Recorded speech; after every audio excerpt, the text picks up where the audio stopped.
IAS और PCS के अध्ययन के लिए उचित संस्थान के चयन के 9 वीडियो की श्रृंखला के इस 8वें वीडियो में हम परीक्षा के तीसरे चरण साक्षात्कार की चर्चा करेंगे, जिसमें हम यह जानेंगे कि साक्षात्कार जो कि एक व्यक्तित्व परीक्षण है, आईएएस और पीसीएस की परीक्षा में व्यक्तित्व परीक्षण के रूप में हमसे क्या मांग रहा है तथा व्यक्तित्व परीक्षण की इस तलाश में आईएएस और पीसीएस के प्रारंभिक परीक्षा तथा मुख्य परीक्षा के सिलेबस का साक्षात्कार की परीक्षा के साथ क्या संबंध है तथा साक्षात्कार परीक्षा की कोई अलग से सिलेबस के तहत तैयारी न करते हुए एक विद्यार्थी अपने आईएएस और पीसीएस की तैयारी की शुरुआत से ही एक प्रक्रिया के अंतर्गत साक्षात्कार की तैयारी को कैसे करे, ताकि साक्षात्कार की परीक्षा के समय तक उसके उचित व्यक्तित्व का निर्माण आसानी से हो जाए तथा इस प्रक्रिया के अनुरूप तैयारी के लिए एक विद्यार्थी के रूप में उचित संस्थान का चुनाव कैसे करें। तो चलिए अपनी वीडियो की शुरुआत करते हैं।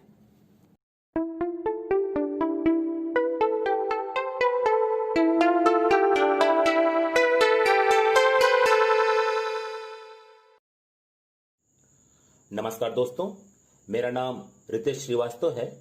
आज के इस वीडियो में साक्षात्कार की तैयारी के लिए उचित संस्थान के चुनाव पर चर्चा की जा रही है। जैसा कि हम जानते हैं कि आईएएस और पीसीएस की परीक्षा का तीसरा चरण साक्षात्कार परीक्षा के नाम से जाना जाता है, जिसमें आईएएस में इस परीक्षा के लिए 275 अंक निर्धारित हैं, जबकि पीसीएस में इस परीक्षा में हाल ही में हुए बदलाव के बाद 200 अंकों के स्थान पर अब 100 अंक इस परीक्षा के लिए निर्धारित हैं। पीसीएस की परीक्षा में 100 अंकों के साथ साक्षात्कार परीक्षा की भूमिका विद्यार्थी की अंतिम सफलता में कम अंकों के कारण थोड़ी कम हो गई है तथा अंतिम चयन के लिए मुख्य परीक्षा लिखित का महत्व पहले की तुलना में अब काफी बढ़ गया है। लेकिन आईएएस में 275 अंकों के साथ विद्यार्थी के अंतिम चयन में साक्षात्कार की परीक्षा का महत्व अंकों के आधार पर काफी बना हुआ है। हालांकि साक्षात्कार की परीक्षा में विद्यार्थी फेल नहीं होता है तथा अंतिम रूप से चयन का परिणाम मुख्य परीक्षा लिखित तथा साक्षात्कार की परीक्षा में प्राप्त अंकों को जोड़कर ही निर्धारित किया जाता है तथा साक्षात्कार बोर्ड द्वारा एक औसत अंक तो विद्यार्थी के साक्षात्कार बोर्ड में सकारात्मक उपस्थिति मात्र से ही दे दिए जाते हैं। फिर भी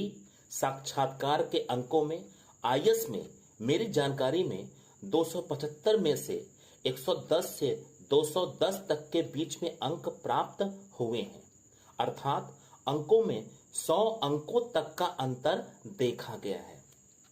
इतने ज्यादा अंकों के अंतर के साथ साक्षात्कार परीक्षा आपके अंतिम रूप से चयन तथा ऊंचे रैंक निर्धारण में बहुत बड़ा प्रभाव डालती है तथा बहुत अच्छा विद्यार्थी होने के बाद भी तथा मुख्य परीक्षा लिखित में बहुत अच्छे अंक हासिल करने के बाद भी विद्यार्थी अपने अंतिम चयन से मात्र साक्षात्कार परीक्षा में हासिल कम अंक से ही बाहर हो जाता है, या तो विद्यार्थी का रैंक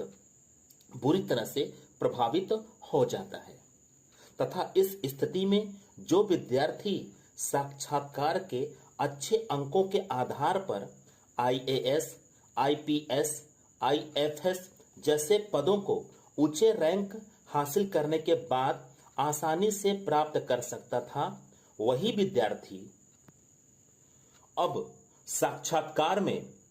कम अंकों के कारण काफी नीचे का रैंक प्राप्त करता है, जिसके कारण उसे केंद्रीय सेवाओं में ग्रुप बी के पदों से ही संतुष्ट होना पड़ता है। ऐसे में चूंकि साक्षात्कार परीक्षा आपके अंतिम रूप से चयन या आपके रैंक के लिए काफी महत्वपूर्ण है। इसलिए एक विद्यार्थी के रूप में यदि आप आईएएस और पीसीएस की तैयारी के लिए किसी संस्थान का चुनाव करते हैं तो आपको उस संस्थान में जाकर अपने सुनहरे भविष्य के लिए यह ठीक से समझना होता है कि उस संस्थान में साक्षात्कार परीक्षा को लेकर अपने विद्यार्थियों के लिए क्या योजना है तथा क्या वह योजना कारगर भी होगी या साक्षात्कार परीक्षा की मात्र सामान्य या सतही तैयारी बनकर ही रह जाएगी तथा इस तैयारी को संस्थान से जुड़कर करने के बाद कोई भी सकारात्मक परिणाम नहीं निकलेगा। तो इस समझ को हासिल करने के लिए हमें साक्षात्कार की परीक्षा को थोड़ा सा स्पष्ट रूप से समझना होगा ताकि हम अपनी तैयारी के लिए उचित संस्थान का चुनाव आसानी से कर पाएं। तो निश्चित रूप से जैसा कि हम जानते होंगे या सुन रखा होगा कि साक्षात्कार की परीक्षा एक व्यक्तित्व परीक्षण है, न कि ज्ञान का। लेकिन इसका तात्पर्य यह कदापि नहीं होगा कि साक्षात्कार बोर्ड विषयों के ज्ञान से जुड़े प्रश्न को पूछने के लिए प्रतिबंधित है। यहां पर यह तथ्य विशेष रूप से उल्लेखनीय है कि साक्षात्कार के अंतर्गत पूछे जाने वाले प्रश्नों के विषय का क्षेत्र आईएएस और पीसीएस की प्रारंभिक परीक्षा, मुख्य परीक्षा लिखित में सिलेबस के अंतर्गत शामिल सारे विषयों का सिलेबस है। इसके साथ ही हमारे आसपास का वातावरणीय ज्ञान, समसामयिकी तथा आप विद्यार्थी के बायोडाटा से भी प्रश्नों को शामिल किया जाता है। यहां से आप खुद ही समझ सकते हैं कि इतने व्यापक विषय के साथ प्रशासकीय व्यक्तित्व को जोड़कर ली जाने वाली परीक्षा का स्तर कितना उच्च स्तर का होता होगा। साक्षात्कार के इस परीक्षा के केंद्र में केवल व्यक्तित्व परीक्षण होता है, जिसका विद्यार्थी की मनोवैज्ञानिक दशा, मानसिक स्तर, बुद्धि स्तर, नेतृत्व क्षमता, निर्णय क्षमता तथा व्यक्ति के आंतरिक चरित्र से सीधा संबंध होने के साथ ही विषयों के साथ भी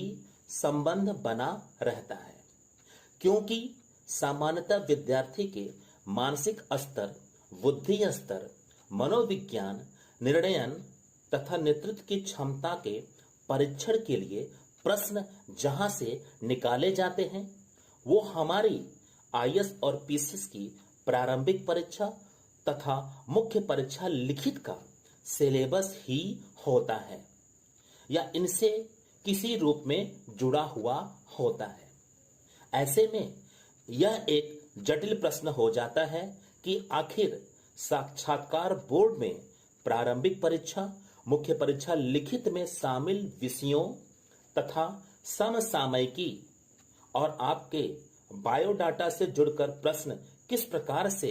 या कैसे बनाए जाते हैं कि वो व्यक्तित्व परीक्षण के उद्देश्य को पूरा कर देते हैं। मैं इस सेंटेंस को रिपीट कर देता हूं। ऐसे में यह एक जटिल प्रश्न हो जाता है कि आखिर साक्षात्कार बोर्ड में प्रारंभिक परीक्षा, मुख्य परीक्षा लिखित में शामिल विषयों तथा समसामयिकी और आपके बायोडाटा से जुड़कर प्रश्न किस प्रकार से या कैसे बनाए जाते हैं कि वो व्यक्तित्व परीक्षण के उद्देश्य को पूरा कर देते हैं। तो इसके लिए हमें सबसे पहले व्यक्तित्व की अवधारणा को बिल्कुल स्पष्ट समझना होगा। आपकी तैयारी की शुरुआत में आप एक व्यक्ति होते हैं। आपसे उस समय व्यक्तित्व के निर्माण को सामान्यतः स्वीकार नहीं किया जा सकता है, लेकिन जिस प्रकार के व्यक्तित्व को आईएएस और पीसीएस की परीक्षा में साक्षात्कार के अंतर्गत तलाशा जाता है, ऐसा प्रशासकीय व्यक्तित्व किसी भी विद्यार्थी में मात्र 10 दिन की साक्षात्कार की परीक्षा की तैयारी के लिए चलाई गई कक्षाओं में तैयार नहीं किया जा सकता है। यही कारण है कि मुख्य परीक्षा जैसी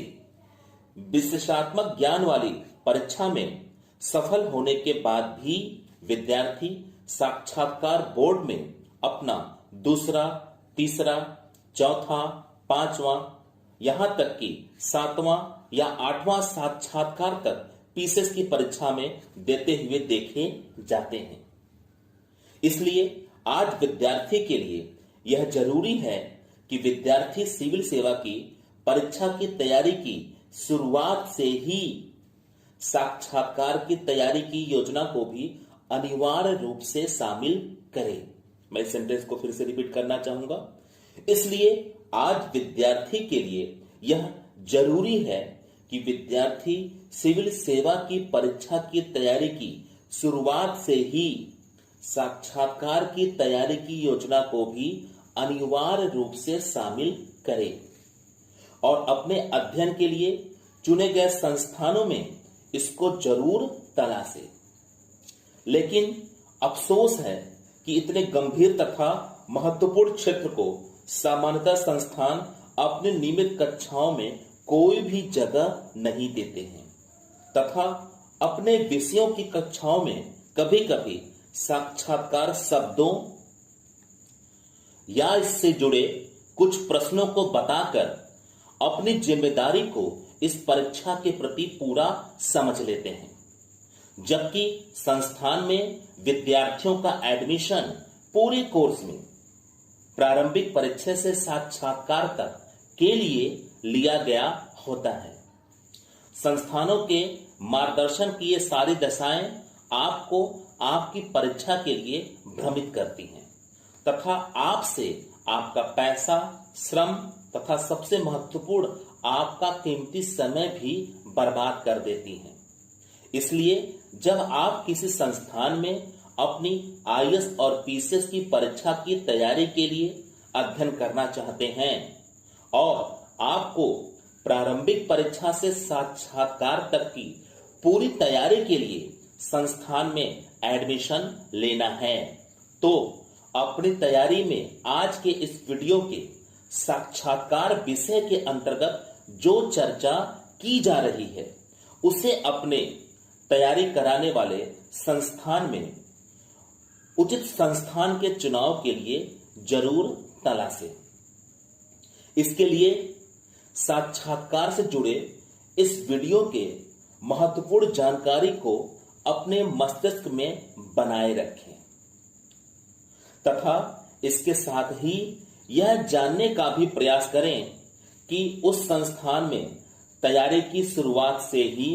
साक्षात्कार की तैयारी की योजना पर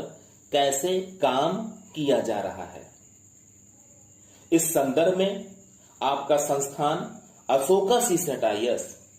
यूपीएससी का ही एक सिद्धांत अपनी तैयारी कराने की पद्धति में अपनाता है, जो कॉम्प्रिहेंसिव अप्रोच पर एप्टीट्यूड के केंद्र में प्रारंभिक परीक्षा से साक्षात्कार तक एक साथ अध्यापन है, जिसके तहत शुरू से ही विद्यार्थी को क्लास में पढ़ाए जाने वाले विषयों के साथ ही साक्षात्कार की भी नियमित तैयारी करवाई जाती है तथा नियमित कक्षाओं से शुरू से ही साक्षात्कार की तैयारी का केवल एकमात्र तरीका भी यही है, जो केवल इस देश में आपके संस्थान अशोका सीसेट आईएएस में ही मात्र अपनाया जाता है तथा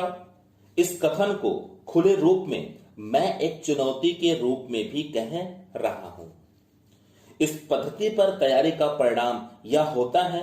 कि विद्यार्थी का सिलेबस खत्म होने के साथ ही विद्यार्थी का प्रशासकीय व्यक्तित्व उसके विषय ज्ञान के साथ ही साक्षात्कार की परीक्षा के लिए पूरी तरह से तैयार हो जाता है। तैयारी की योजना पद्धति के साथ ही आप संस्थान में साक्षात्कार से जुड़ी लिखित सामग्री की भी मांग करें। साथ ही इंक्वायरी के समय यह भी जानने का प्रयास करें कि इस सामग्री का प्रयोग साक्षात्कार की नियमित कक्षाओं में कैसे किया जाता है, क्योंकि कहीं ऐसा तो नहीं कि साक्षात्कार के स्तर पर आपको किसी तरह की सतही या किसी अन्य संस्थान की अनाम खरीदी हुई सामग्री दिखा दी गई हो, जबकि संस्थान खुद उस सामग्री को अपने नियमित कक्षाओं में साक्षात्कार की तैयारी से जुड़कर प्रयोग करने से परिचित न हो। ऐसा संस्थानों में अक्सर तब होता है जब कोई व्यक्ति थोड़ी बहुत जानकारी हासिल करके कुछ पैसों के दम पर आईएएस और पीसीएस के संस्थान को खोलकर उसका प्रबंधक बन जाता है तथा तैयारी के सामान्य, जटिल तथा तकनीकी पहलुओं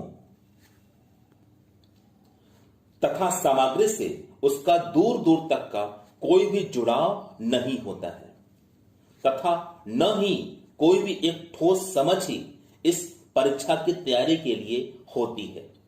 तथा एक शुरुआती विद्यार्थी से हटकर एक सामान्य सा विद्यार्थी भी जो कि 6 महीने से ज्यादा समय से अध्ययन कर रहा है, वो इनके लिए अपने परीक्षा से जुड़े पूछे जाने वाले प्रश्नों के लिए एक मुसीबत बना रहता है। तो आप ऐसे संस्थानों से बचें। बस अब आज के इस वीडियो में उचित संस्थान के चुनाव के लिए साक्षात्कार की परीक्षा के स्तर पर इतना ही। हमें आशा है कि साक्षात्कार पर मेरा यह वीडियो आपके लिए काफी मददगार होगा। आगे आपसे विद्यार्थी की बौद्धिक क्षमता के विकास, विद्यार्थी के लेखन क्षमता, संचार क्षमता के विकास के साथ ही उत्तर लेखन पर संस्थान के द्वारा शुरू से दिए जाने वाले मार्गदर्शन पर अपने 9 वीडियो सीरीज के 9वें तथा आखिरी वीडियो में पुनः एक अति महत्वपूर्ण चर्चा की जाएगी। यह चर्चा आपकी तैयारी की योजना में एक मजबूत नींव का काम करेगी तथा आपकी आईएएस में सफलता को भी निर्धारित करेगी। बस आज का वीडियो यहीं पर समाप्त करते हैं। धन्यवाद। नमस्कार।